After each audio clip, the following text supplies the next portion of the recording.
पुरानी लीग पर फिर मायावती का हाथी, गठबंधन में जान फूंकने की तैयारी। माया के प्लान ने सबको चौंका दिया, विरोधियों को आने लगा पसीना।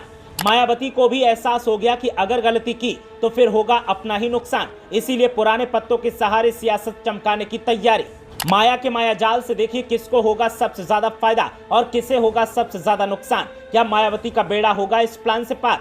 उत्तर प्रदेश के विधानसभा चुनाव में भले ही अभी वक्त है और 2027 आने में अभी 3 साल का वक्त है, लेकिन चुनावी तैयारियों का दौर जारी है और इन तैयारियों के बीच मायावती के एक ऐलान ने सबको चौंका दिया है। इधर मायावती ने ऐलान किया तो उधर विरोधियों की सांसें फूलने लगी। ऐसे में एक तरफ सवाल इस बात का है कि मायावती के सियासी पत्तों से कौन से दल का फायदा होगा और कौन से दल का नुकसान होगा। राज्य में सत्ताधारी पार्टी समेत विपक्षी पार्टियां भी चुनाव की तैयारी में जुट गई हैं। वहीं 2022 के चुनाव में केवल एक सीट हासिल करने वाली बहुजन समाज पार्टी भी चुनाव की तैयारियों में जुट गई है। पार्टी सभी दलों को साथ लेकर चलना चाहती है, इसीलिए अपने पुराने फॉर्मूले के आधार पर रणनीति बनाने में लगी हुई है। वहीं बीएसपी अपने आप को कमजोर पड़ता देख वामसेफ को पुनर्गठित करने की कोशिश कर रही है। लखनऊ विश्वविद्यालय के प्रोफेसर और दलित चिंतक रविकांत के मुताबिक वामसेफ का दोबारा पुनर्गठन करने की बीएसपी की कवायद सिर्फ जाटव वोट बैंक पर कब्जा बरकरार रखना है। बीएसपी का संगठन पूरी तरीके से खात्मे की ओर है। उसके जाटव वोट पर भी आजाद समाज पार्टी का दखल बढ़ता जा रहा है। आजाद समाज पार्टी के अध्यक्ष चंद्रशेखर का सांसद बनना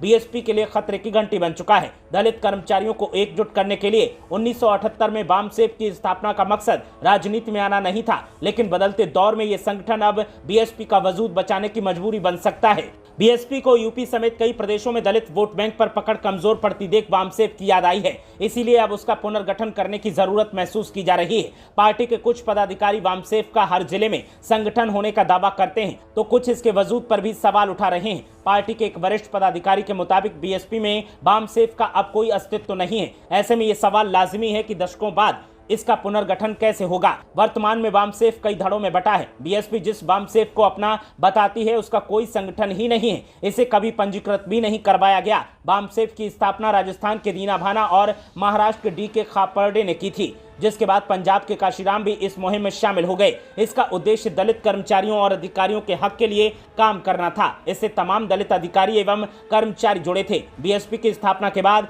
काशीराम ने इसे मजबूत नहीं किया, इसका पंजीकरण कराने से भी इनकार कर दिया। इससे देश भर में इसी नाम से कई संगठन बन गए और अब मायावती इस संगठन को फिर से पुनर्जीवित करना चाहती हैं और दिखाना चाहती हैं कि वामसेफ अभी जिंदा है और वामसेफ के सहारे बीएसपी भी अभी संजीवनी हासिल कर सकती है। 2027 विधानसभा चुनाव में बीएसपी पुरजोर तरीके से चुनाव लड़ना चाहती है। 2017, 2022 और 2024 और 2019 का नुकसान की भरपाई भी बीएसपी करना चाहती है और इसीलिए बीएसपी की तरफ से लगातार कवायदों का दौर जारी है। देखना यह है कि बीएसपी को इससे कितना फायदा होता है और विरोधियों को वो कितना नुकसान पहुंचा पाती है। ब्यूरो रिपोर्ट, मीडिया हलचल।